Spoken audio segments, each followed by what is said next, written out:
Hello mga kabibig! Welcome back sa ating bagong YouTube channel. Ito ang pinakamaingay YouTuber sa lahat ng YouTube. Ako si Kabibig, maglebak-lebak na tao with evidence. Nako, mananalo ako. Confident si Madam Claire Castro na panalo na siya. Claiming si Madam Claire Castro na mananalo siya laban sa kasong isinampa ni Congressman Leandro Leviste. Confident si Madam Claire Castro kasi meron siya mga ebidensya. Hayaan na natin si Madam Claire na super confident kasi alam niya ang kaso. And I'm sure na iiyak yan si Leandro Leviste o Madam Claire talaga. Posible kung matalo, di ba? Kasi ang chika, umiyak na daw si Leviste sa harap ng kanyang ina kasi super stressed daw. Pero mali pala, ang sabi ni Leandro Leviste, ang ina niya ang umiyak sa harapan niya ni si Senator Loren Legarda ang umiyak sa harapan ni Leviste kasi nasi-stress din ang senadora. Pero ngayon kabibig, talagang confident si Madam Claire Castro na manalo ako. Ako ang magwawagi. Yung 110 million na danyos, hindi ko yung babayaran kasi mananalo ako. Kung mananalo si Madam Claire, pwede ba niyang sampahan ng kaso si Congressman Leandro Leviste? Posible mga kabibig, di ba?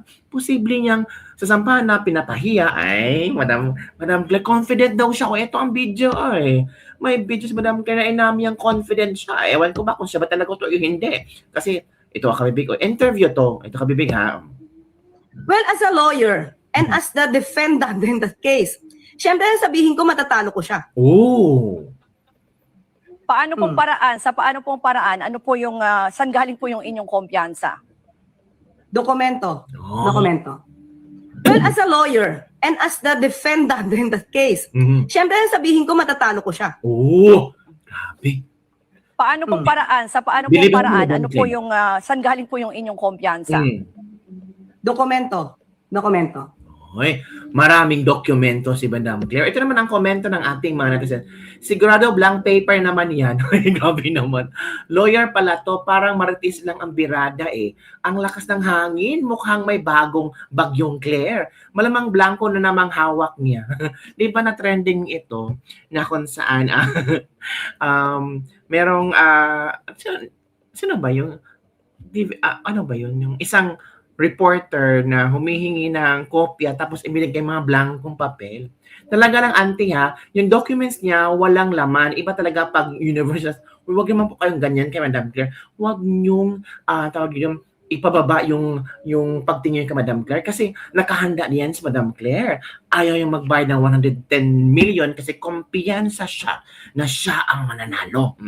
Dokumento daw pero matibay ba ang substance, the weight of the evidence? A document can be sufficient evidence in a court hearing, but generally, while documentary evidence is highly regarded, it often requires supporting testimony to authenticate it or to explain its relevance. Ay, oo nga, no? Pwede naman puro dokumento. Pero, dokumento to. Can I have a solid evidence to support your document? Diba? Kaya aling klaring, huwag mo nang masyadong arogante kasi kung abogado ka, mga abogado din haharapin mo, matatalino sila sa iyo dahil ikaw palingkera ka lang kumpara sa kanila. Hindi sila tanga, kagaya mo nga ikaw lang ang tanga.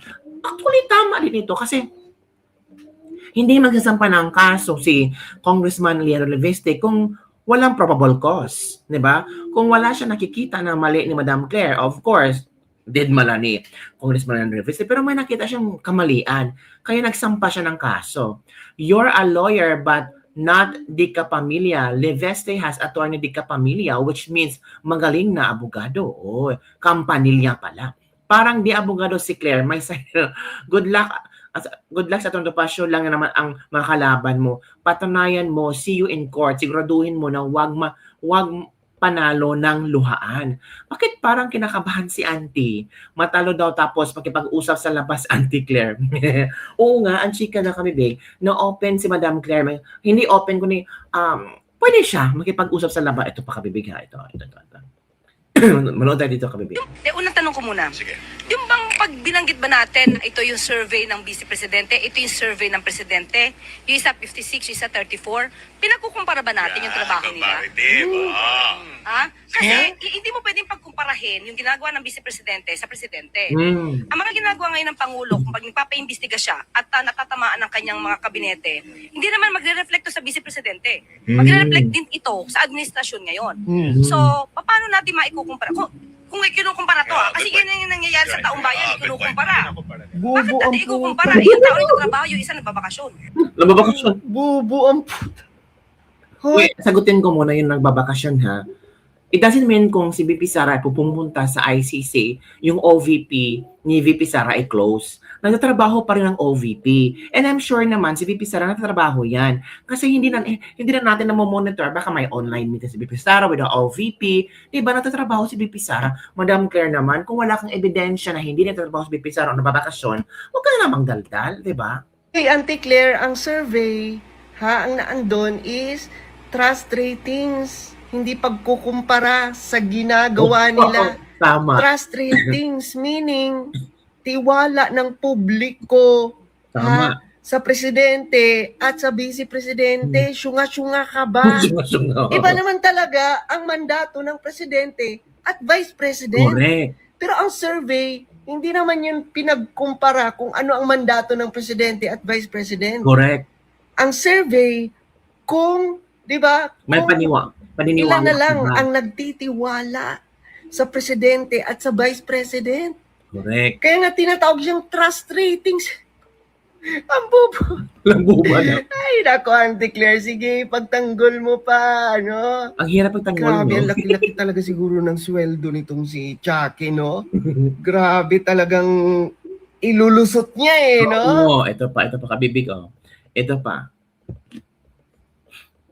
kabibig ha. Ang kanina nga, nagbigay ng pahayag si President Marcos. Ang sabi niya, medyo parang papunta na nga sa winding down talaga na confirmation that the ICI is winding down. Can you confirm this? Yes po, kasi yun naman din po ang nakalagay din po sa Executive Order 94. Wow. Pag meron po kasi ditong sunset clause, and I will have to read na lang po, and I quote, "The ICI shall be rendered functus officio upon the accomplishment of the purposes for which it was created or unless sooner dissolved by the President." So, inamin naman po ni Sec. Dave Singson, inamin din po ni dating Commissioner Fajardo, na yung kanilang functions po ay natapos nila. Wow. At ang ICI po is just a fact-finding committee na kumbaga pang-umpisa at kung nag-gather naman yung mga importanteng documents, then nakaalagwa na po para mas mapabilis lang po yung trabaho ng Ombudsman at ng DOJ. Actually, Yusek Claire, the resignations preceded this Supalpal si sunset Claire. clause that you are talking about. Kasi Supalpal. talagang parang naunahan na si Pangulong Marcos eh. Wala nang tao sa ICI. Tama. Talagang yun ang magiging katapusan Naunang niya. nabisan. Not because he himself said Tama. that that it has accomplished its task. It was actually the spate of resignations. Tama. Ilusot mo. Because these people po, the two commissioners, they're done with the jobs. They're done with the task. So, If done with their task, magre-resign. Magre-resign ba if done with their task? Hindi naman sa ganun, di ba? hanggang doon lang pa. Hanggang doon lang po sila. Kung ano man po ang magiging kahihinatnan po ng ICI sa ngayon. Kasi ngayon pa naman po ay nagtatrabaho at hindi pa naman po pinapahinto to ng Pangulo. Hindi pa po pinapahinto. According to the Tumigil ka, bruha. Bro. Papahinto na or hihinto na ang ICI kasi nagse-resign na ang mga head dyan. Tama. Hindi dahil sinabi ng presidente. Talagang since wala na yung mga head dyan sa ICI, kaya ititigil na talaga yan. Of course, di ba? Kaya ikaw tumigil ka na. Depensa ka ng depensa, nagbumuka ka ng tanga. Hala, ouch. Ipapatigil na yung ICI kasi nga nagse-resign na ang mga commissioner dyan. Yan yung totoo. Ago. Hindi dahil sinabi ng Pangulo. Imaginein mo, patapos na pala yung ICI, Pero naunahan pa, nagsiresign pa. Tama. Nagsiresign ang mga commissioner dyan. Bakit sila naunang nag-resign? Patapos naman na pala yan. Bakit hindi na lang nila hintayin na matapos yung ICI? Bakit naunang nagsiresign ang mga commissioner dyan? Yun, kabibig, di ba? Ay, nako si Madam Claire. Kailangan mo talagang idaraos. Ito pa kabibig, oh. Actually, kung hindi siya tatahimik, okay lang din po sa akin. Kasi kung mananalo ako sa kasong ito na 110 million pesos, tapos tuloy-tuloy siya magsasalita ng fake news, edi kakasuhan ko siya muli para sa karagdagang 110 million pesos. Kaya okay din po siya na hindi na lang tumahimik. Opo. Hala. Actually, kung hindi siya tatahimik, okay lang din po sa akin. Kasi kung mananalo ako sa kasong ito na 110 million pesos, tapos tuloy-tuloy siya magsasalita ng fake news, edi kakasuhan ko siya muli para sa karagdagang 110 million pesos. Kaya okay din po siya na hindi na lang tumahimik. Opo. Hala. Actually, kung hindi siya Kung pwedeng hindi tatahimik si Claire Castro, huwag ka lang tumahimik, Claire Castro. Kasuhan ka ulit. Additional, ang dami naman yan kami. Uy, nakaka-stress to, Madam Claire. Sabi naman na isang ano ka ngayon, Claire? Nakahanap ka ng katapat, oh. Maganda yung Kong Livisti para ibalik sa kaban ang pera na wala sa kaban. Tama ka, Congressman Lin. Haha, talinom talaga. Kong, nice idea, oh, di ba? Marami din nagsuporta yung Congressman Leandro Livisti. Salute to you, Congressman. Okay din yan para magsibing aral sa kanya. Oh. Tama, dapat kung pati seremonya sinama mo sa kaso dahil sabi Auntie Claire, seremonya ang naglabas ng fake news tapos nakisakay lang siya. Nakisakay.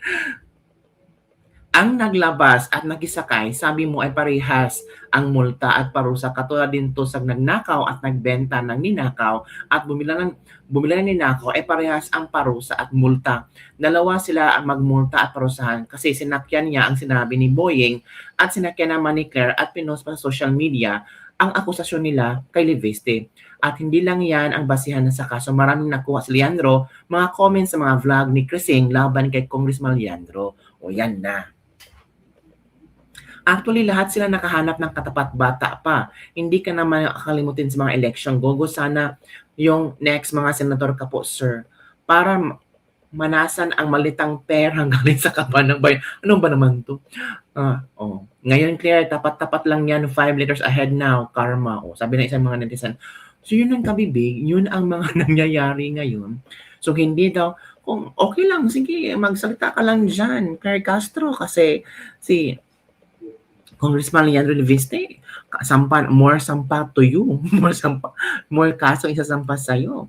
So, yun kabibig. Pero confident si Madam Claire na mananalo siya. Nanalo ako sa kaso. Kasi may mga dokumento ako.